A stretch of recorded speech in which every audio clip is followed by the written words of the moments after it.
Nereye geldik söylemek ister misin?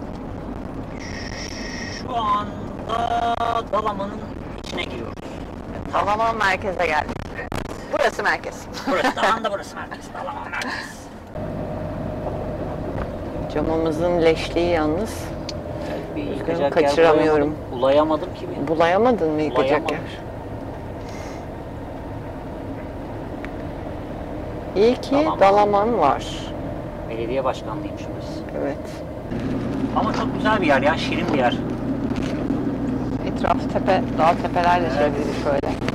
Böyle olarak şey böyle hani... Şehir ama doğanın içinde. Evet evet. Güzel.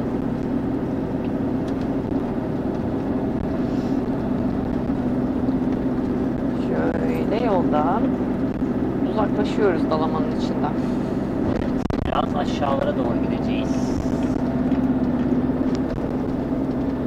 Esasen Dalaman'a gelme sebebimiz deneme tahtası. Erkin onunla buluşmaktı.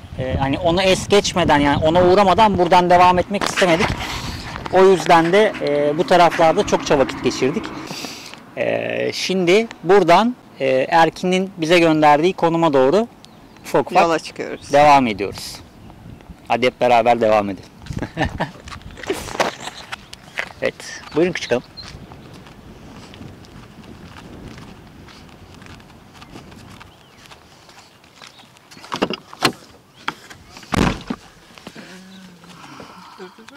Tamam, devam et abi. Konum aşağı yukarı bir yere kadar doğru getiriyor zaten. Tamam.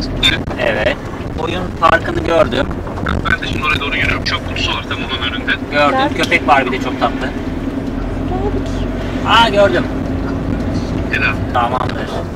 Bir sol taraftaki çatı biraz alacak, ona dikkat ederek gir. Tamam. İkinci binanın çatısı alacak abi. İyicene Oradan bu kayabiliriz. açılayım. Yani her türlü araba girdi yani.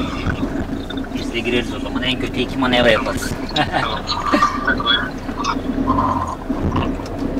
Ne haber abi? İyi valla, sen ne yapıyorsun, iyisin? Bir geri gel istersen, ben yardım edeyim. Kedi çekil. Bayağı köy burası. Aa, okaliptüs ağaçları var. Evet. Tamamdır.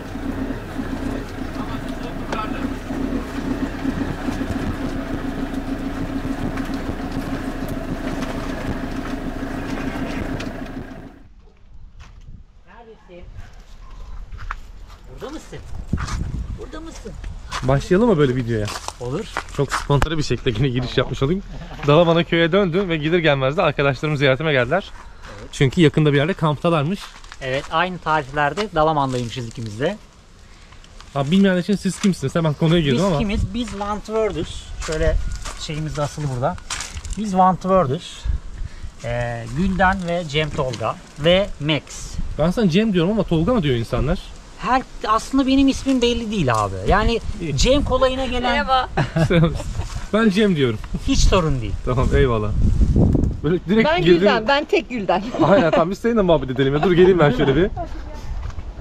Çok güzel bir karavanları var çünkü ve harika geziyorlar. Tam zamanlı geziyorlar. Hem karavanlarını anlatsınlar hem de hayatlarını anlatsınlar. Buyurun. Evet, önce sizden başlayalım, sonra da karavan anlat bize. Tamam, ben Gülden. 2 yıldır karavanda yaşıyoruz Tolga ile birlikte. Cem Tolga ile birlikte. Cem diyelim artık. Tamam, Cem diyelim. Bizde şey oluyor, Cem Bey diyeceğim zaman Cem oluyor. Ama iki ismini de kullanıyor. Bursalıyız. 2 yıl önce kendi karavanımızı kendimiz yaptık. O tarihten beri hem içinde yaşıyoruz hem geziyoruz. İşte yolumuz buralara kadar geldi. Gelmişken de seni ziyaret edelim istedik. Daha önce birçok yerde karşılaştık. Hem iş icabı, motosikletten tanışıyoruz. Seviyoruz seni. Sağ olasın valla, ben de seviyorum. Ben de aylardır evde yoktum. Evet. Çok iyi denk geldi. Ben eve döndüm, siz de buradaymışsınız. Aynen, aynı gün gelmişiz. Aynen, şöyle hızlıca karavanı göstereyim. Sonra hikayeniz de çok güzel, onu da anlatmanı isteyeceğim. Cem sen de şöyle gelsin, oturalım aslında ya. Olur sağ şey yapalım şöyle bir. Evet. 13 metreküp olmasına rağmen gayet... Evet. Sana aracı anlattırayım, sana da hikayenizi anlattırayım o zaman. Önce tamam, araçtan başlayalım. Karşılıklı. Abi aracımız... Sen de çek, evet. Değil mi? Karşılıklı. Evet. Aracımız 2009 model Ducato. Fiyat Ducato. 13 metreküp. Uzunlardan değil, daha kısa. Orta boy şasisi. Neden bunu seçtiniz mesela? Bu bize geldi direkt. Bu aracın bize girişi de enteresan bir hikaye. Sen tanırsın, Mototrans Evet. Gökhanlar. Evet. Bu Selamlar Gökhanların ona da. ilk araçlarındandı. Biz Aracı- karavan hayali kurarken işte araç araştırırken bizim bir aracımız var aslında onu size versek mi falan dediler. Böyle şakayla karışık başladı aslında Ne mevzu. güzel arkadaşlar bunlar. Ya Aynen kesinlikle öyle. çok güzel denk Bir geldi. baktık bir akşam işte aracı şirketin önüne bırakmışlar. O dönemde tabii çalışıyoruz ikimiz de. Anahtarı da bekçiye emanet etmişler. Bize fotoğraf gönderdiler. Hayırlı olsun. Hayırlı aracınız olsun diye. diye. Aracı öyle aldık yani. Müthiş. Piyangodan çıktı. Ama 13 metreküp bakıyorduk zaten Evet. normalde de. Şehir içi kullanım kolaylığı sağlasın. Çünkü 15 metreküp bundan 40 santim daha uzun. Ama yine şehir içinde çok büyük fark ettiriyor. Hoş geldin Max. Max. Gel kızım. Ondan sonra onu seçtik. Belli bir projemiz vardı. Projede benim içime sinmeyen bir şeyler vardı. Projeyi 3 boyutlu bilgisayarda çizdik öncesinde. Yapıma başlamadan önce. Sonrasında ben Gülden'den gizli şekilde projeyi değiştirdim. Evet ben çok adapte olmuştum ona. Bir yıl kadar hep o proje kafamdaydı. Bunda yaşayacağız. Bu diye. Tolga dedi ki değiştirdim. Ben çok bozuldum değil mi? Bir iki Evet. ay falan yok ya o daha güzeldi dedim hep. Ama sonra yapım işine başlayınca şöyle bir şey yaptık. Ölçeklendiriyoruz yani bantlar çekiyoruz yerlere görebilmek için. Biz onu kartondan yaptık içeriye. Üç boyutlu canlandırdık içeride. 2 projeydi. Hatta bir alternatif proje daha vardı değil mi? Evet. Bunlar Bir de var bunu değil mi yaptık. kanalımızda? Var. Ondan Var. bahsetsenize. Sizde Evet kanalınız var YouTube çünkü. kanalımız var. Biz aslında YouTube kanalımızı yapım aşamalarını paylaşmak. Yani bizim gibi kendi yapmak isteyenlere örnek olması açısından başladık YouTube işine. Şimdi hem geziler hem yapım aşamaları. Yapım aşamalarımızın hepsini tamamladık değil mi? Tamamladık. Hepsi tamamlandı. Hepsi Bir var tek artık. karavan tanıtımı olmadı. O da sana kısmet oldu. Harika. Karavan tanıtımını çekmedik hala. Aynen. Buraya kısmetmiş. O zaman anlatın. Neden mesela mutfak ters tarafta? Hani normalde hep şurada girişte koyarız ya biz Evet. bunları. Ya biz içinde yaşayacağımız için aslında mutfağın kısmı buraya gelseydi mutfak şu kapı açıldığında rüzgar karşıdan geldiği için sürekli ateşi bir hareketlendiriyor ve alanı daraltıyor çok fazla. O yüzden mutfağı bu tarafa aldık. Banyo özellikle karavanda en çok içerisini karartan şey. Onu en arka köşeye ettik. Evet şöyle Orası gösterelim. işte banyo tuvalet açabilirsin orayı da Öyle bu mi? arada Tamam. perdeyi. Hı. Bu arada banyoda kapımız yok. Perdemiz var. İstediğimiz özellikteki kapıyı henüz bulamadığımız için şimdilik böyle idare ediyoruz. Harbi edildi. Hafif olsun ne güzel. Evet evet. Aynen öyle. Bu arada 2 göz yetiyor mu? Hani herkeste o kavram var ya çünkü siz tam Şöyle- zamanlı yaşıyorsunuz bir de. Bize Evet. yetiyor. Yetiyor hatta bazen sadece tek gözü kullanıyorum çoğunlukla yani. O kadar yetiyor. Bize yetiyor. Ya projeyi tam zamanlı kullanacağınız zaman şimdi standart karavan alırsın, tatile çıkarsın. Şurası oturma yeri ve koltuklar dönüyor onlarda. Abi tamam tatil kafasıyla bunu yaşayabilirsin Kısa ama süreli konaklamada kış evet. döneminde yeri gelecek 10 gün dışarı çıkmayacaksın. Devamlı evinde kalacaksın. Yani Gülden şu koltuğu öne doğru yatırıyor. Sırtını dayıyor abi. Şezlong misali böyle ayaklarını öne uzatıyor. Ben bu koltuğu da ön tarafa doğru yatırabiliyorum. İkiliyi. Onun için özel bir aparat getirttirdim yurt dışından. Onun montajını da kendim yaptım. Bu koltuğu da ön tarafa yatırıyorum. Koltuğun sırt dayaması oluyor burası böyle olunca. Yani şunu da göstereyim hemen sana. Kapıyı kapattığım zaman şu dışarı doğru açılıyor. Arzu Girelim edersen de istersen. açabilirim. Aç ya aç. Fikir olur belki izleyenlere de. Next sen buraya gel. Yanıma gel. Evet. Bu böyle açılıyor. Minderimiz. Minder buraya geliyor. Kapı kapandığında burası U şeklinde bir oturma grubu oluyor. Şunu da şöyle açabilirsem şayet. Masamız da hareketli. Masamız da hareketli. Buradan hem kafa 360 dönüyor hem kendisi 360 dönüyor. Bu şekilde kimse kimseyi rahatsız etmeden kalkıyor, işini görüyor. Masayı iptal de edebiliyoruz. Bu alan komple evdeki bir oturma odan nasılsa o konforu sana sunuyor. Bizim için projeyi gerçekleştirirken en önemli unsur buydu. Rahat oturmamız gerekiyor. Evet, çünkü bütün en gün çok burada vakit oturarak geçireceksin. vakit geçiriyoruz. Projeyi biz şuna göre tasarladık. Nerede ne kadar vakit geçiriyorsun? Projeyi buna göre tasarladığımız için de en fazla vakit oturma odasında geçeceği için oturma odasının çok konforlu olmasını istedik. Projeyi ona göre değiştirdik ve projede ilk yer projede bulan yeri iyiydi. söyleyeyim ben sana. Projede çizim yaparken ilk konumlandırdığım şey bu. Çaydanlık Soba. mı? Soba abi. Soba. İlk konumlandırdığım şey ve hatta Bizim ilk karavan eşyamız bu soba bu arada. evet Peki fantezi mi yoksa işe yarıyor mu? abi mükemmel işe yarıyor. Mükemmel. Instagramcılık değil yani olay. Hayır. Biz tamamen kullanıyoruz onu. Yani küçük ama çok işe yarıyor gerçekten. Dizel ortam ısıtıcımız da var. Şurada 5 kahva ve yüksek rakım tipli programlama özellikli bir ortam ısıtıcımız olmasına rağmen soba olduğundan beri onu kullanmıyoruz. Şahane. Uludağ'da eksi 17'de test ettik. Bayağı kara saplandık. Sana paylaşmak istersen onun fotoğraflarını da veririz. Olur, ben oturayım abi. Sen oturmuyorsun. Olur. Sen otur.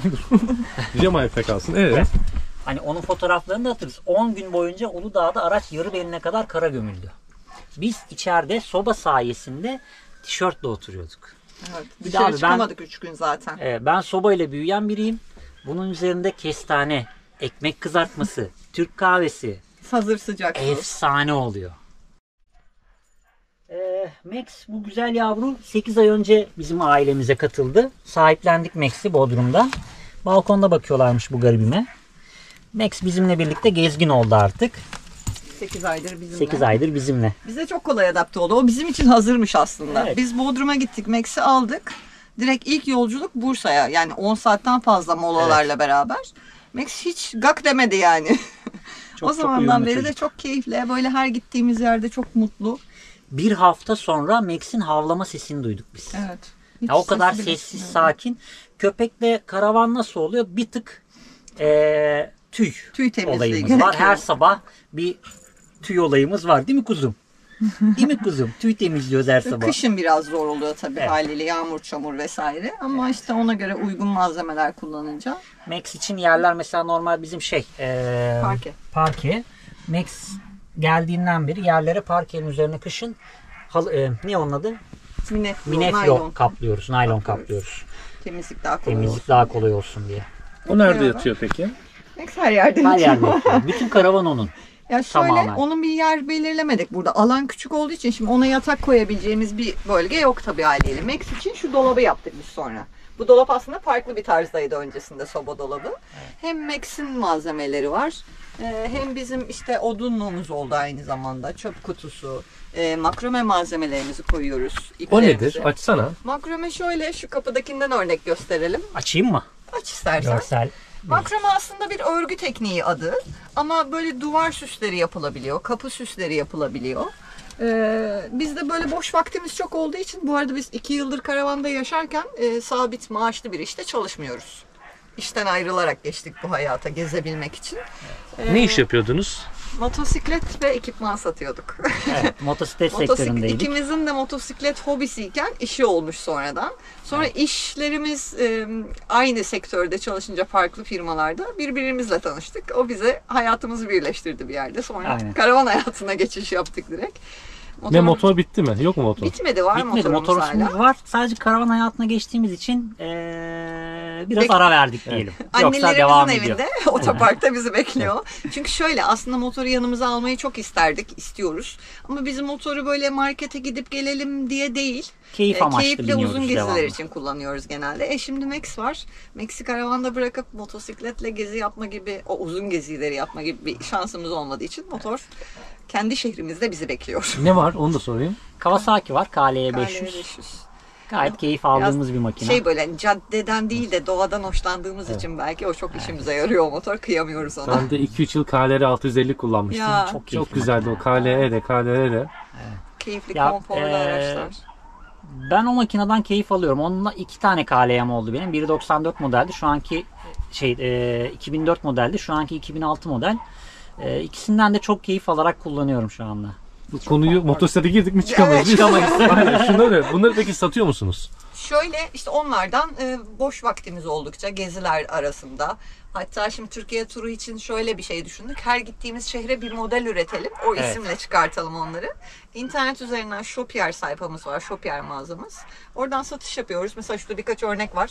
Bu arada sadece ben değil, Tolga Evet, da örüyor. o Mesela bu benim Tolga'nın yaptığım bir ürünü. Şey. Arkasındaki Şöyle yeşil de benim yaptığım Şuralara bir şey. çiçek takılıyor falan. Böyle farklı modelleri var. Büyüklü küçüklü örmeye çalışıyoruz ki hani her bütçeye hitap etsin. Ya aslında hani ticari mantık değil de bu. Şimdi biz çalışmadan geziyoruz. Bize destek olmak isteyen çok arkadaşımız oldu. Dediler ki bir şey satın. Biz de size destek olmak Evet. için alalım. Hani hatta şey dediler, sticker bastırın falan. Tolga çok mantıklı baktı sticker'a da ben dedim ki sticker kim ne yapacak alıp nereye yapıştıracaklar falan. Sonra işte bunlar geldi aklımıza. Hem hatıra olur, evlerinde Aynen kullanırlar. öyle. Hatıra olma tarafı zaten bizi çok buna itti aslında bir Evet. yönden de. İyi ki de başlamışız. Mesela sohbet etmiştik. Karaburun'da bizim motor bloğumuzun kulağı düştü. Motor bloğumuz düştü. Ciddi masraf açıldı. Birkaç işte Instagram'da da hesabımız var. Aktif kullanıyoruz. Günlük paylaşımlar yapıyoruz. Hemen takipçilerden şey mesajı geldi. İşte hani size büyük bir masraf açıldı. Nasıl yardım edelim size? Aynen. İhtiyacınız var mı? İşte makrameler modelleri ekleyin de daha çok alalım falan diye. Oradan da bize büyük katkı Çok sağlanıyor. büyük katkı sağlandı oradan. Bir YouTube kanalımız var. Bunun haricinde gelir elde edebildiğimiz. Gerçi edemedik Daha daha. edemedik. Etmemize çok az kaldı. Ama iyi gidiyor. YouTube kanalını az önce bahsediyordum şey için. Yapım aşaması için çektik ama tabii yapım sürecimiz bizim şeydi. Çok kısıtlıydı. Bir kiralık evde oturuyorduk. Apartman dairesiydi ve yapabilme ihtimalimiz yoktu. Sonra 3 aylığına başka bir kiralık ev tuttuk. Orayı boşalttık. Bahçeli bir Başka ev bir yere tuttuk. taşındık, bahçeli eve. Orada yapmaya başladık. Şimdi o 3 ay süresince tabii çok acemiyiz video çekmeye. Biz açmışız müziği. Çalışıyoruz içeride. Hep radyolar çalıyor, müzikler çalıyor. Düzenlemeye çalıştık ama olacak şey değil. Hem Yok. çalışırken karavanın içinde. 2,5 ayda karavanın tamamen yapımını bitirdik. Dış Ama- boyası dahil. Dış boyasını da Evet, biz yaptık. aracı bir Birazdan kere dışını boyadık. dolaştıracağım. Evet, o Tamam. dışarıdaki Wentworth çıkartması da Gülden'in Evet, elinin logoyu eseridir. da Logo. elle boyayarak yaptık. Yani hemen hemen terasımız hariç. Teras değil mi? hediye geldi bize. Onun haricinde her şeyi kendi elimizle yaptık. Fayansları biz döşedik, parkeleri biz döşedik. Destekler gerçekten çok önemli. Kesinlikle öyle. Yani mutlu ediyor bir kere insanı. Aynen galiba. öyle. Motivasyon. Bizim hani bu içerik üreten herkesin birinci şeyi motivasyon aslında. İşte benim yazdığım bu rehber kitaplardan da. Hani bir sürü insan belki hiç gitmeyecek ama sırf destek olma amaçlı alıyor, ediyor. O da insanı mutlu ediyor. O yüzden de bunlar çok kıymetli. Almak isteyen olursa bir daha hesabı söyler misiniz? Shopier mağazamız var. Shopier mağazasında maalesef isim yazarak arayıp bulunamıyor. O zaman Ama- açıklamaya linki ekleyeyim ben. Aynen öyle de olabilir. Instagram hesabımızda bir top link Tamam. ekledik. Orada YouTube kanalımız, işte Instagram ve Facebook, Çok diğer yer. sosyal Hepsi medyalar. orada. hepsi Oradan da var. ulaşabilirler. Instagram sayfamızdan da ulaşabilirler. Evet. İyi, Çok harika. yer O zaman hemen gezdir bakalım abi şöyle bize aracın Hadi dışını. bakalım. Buyurun. Benim terliklerim var Senin aşağıda. sahiplerin şurada. Köy hayatı. Aynen öyle. Herkes de aynı böyle çakma Crocs'lardan var. Evet. Bir de Çünkü çok rahatlar. evet, bir de kışın Decathlon'un botları var ya, herkes Aynen. ondan var. Evet. Evet, aracımız 13 metreküp Ducato ama arka stoplarımız gördüğünüz gibi üst modele ait. Bir beyaz, biri sarı. Bu sarıyı benim arkadaşlarım diyor ki değiştir şunu artık ama ben değiştirmeyeceğim. Bana göre bir kimlik kazandırıyor. Çok dağ bayır gezdiğimiz için AT tipi lastik kullandım. Aşırı memnunum lastiklerden çünkü 2 yıldır bir defa bastık. O da aceleden kaynaklı. Dış katman, dış boya bilmiyorum ne kadar görünür. Farklı. Pütür boyadık arabayı biz. Bu araç altlarına mega satarlar ya. Ondan boyadık. Komple. Onu niye boyadık onu da söyleyeyim. Biz çok fazla işte ağaçlık alanlara daldığımız için şu taraftan ışıktan patlamayayım ben. İstersen şöyle konuşayım. Limon ağacımızı da gösterelim şöyle bir. Evet. Müthiş bir limon ağacı. Kokusu çok güzel geliyor. Çalı çırpı, aracın boyaya ihtiyacı vardı. Çalı çırpı çizmesin diye pütür boyadım ben komple arabayı. Ondan sonra hani ciddi de test ettik. Özellikle incir ağaçlarının dalları çok kalındır. Ona taktırdım. İz yok arabada. Boyanın sağlamlık tarafından ekstra olarak bir de yalıtıma bir katkı sağlıyor. Sıcaklık koruyor içeride ve ses yalıtımına da çok ciddi katkı sağlıyor. Ağırlaştırmıyor mu peki? Ya ağırlaştırıyor. 45 kilo pütür kullandım aracın tamamında.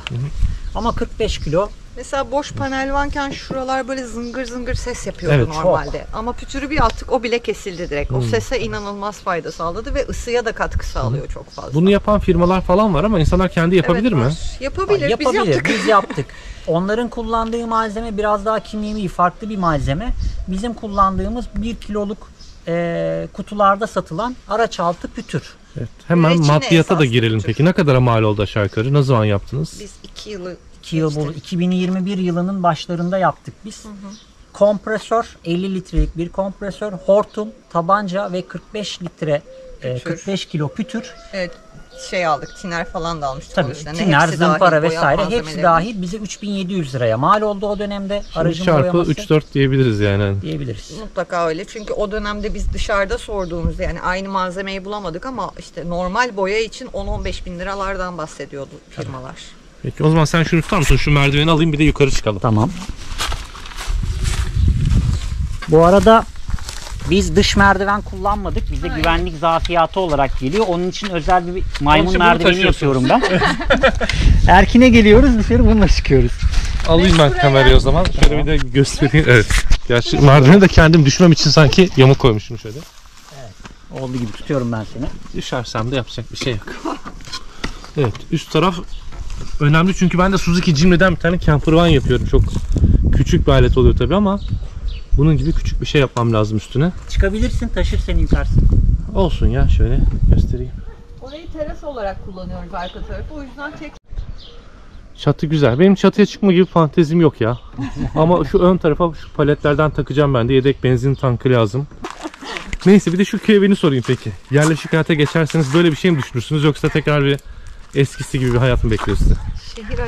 şehir hayatına giremeyiz gibi geliyor. Çünkü normalde de biz yerleşkelerin içine girdiğimizde bir daralıyoruz ikimiz birden. Asabiyetleşiyoruz özellikle ben. Muhtemelen ya dağ evi olur, ıssız, böyle bir daha sakin bir köy hayatı olur. Trafiğin olmadığı, az insanın olduğu. Ama sanıyoruz ki ikimiz de aynı fikirdeyiz. Biz yaşlansak da dede de olsak böyle 4 teker üzerinde bir araçla yine devam eder. Bizim hayatımız. Öyle gibi geliyor şu an içinde hala. Peki sormaya korkuyorum. Bir yarım saatte anlatırsın. Kamp yapa yapa geliyorsunuz ya. Mesela favori yerleriniz neresi oldu? Datça Perili Perili Köşk. Abi çok güzel bir yer. Kanalda var mı? Var. Zorla ben de kanala insanlar var. Tabii bu arada Kanalda benim var. kanala da hala abone olmayan varsa onu da bekleyin Evet. yani. Evet. Deneme tahtası Hala. 100 bine az kaldı. Devam etmek lazım. Tabii, Aynen öyle. Lütfen. İzleyen herkes deneme tahtasına abone olsun. Teşekkür ediyorum. Motosiklet, karavan, kamp, yeni Evet. rotalar Ne ne ararsanız ararsanız var. Full macera. Evet ya hele Suzuki Jimny bitirirsem kızımla beraber yazın bir Moğolistan turu planlıyoruz. Ya. Umarım Oo. şahane olacak bakalım. İnşallah. Mükemmel. Süper. İnşallah. Eyvallah. O İzleyeceğiz. zaman sağ olun buradınız. İyi akşam buradasınız herhalde. Bu akşam herhalde buradayız. Tamam süper. Sonra ben Antalya'ya doğru devam ediyorum. Belki birkaç akşam daha kalırsanız video çekerseniz beklerim ben de. Yani. Tamam. Sağ olun tekrar görüşürüz. Görüşürüz.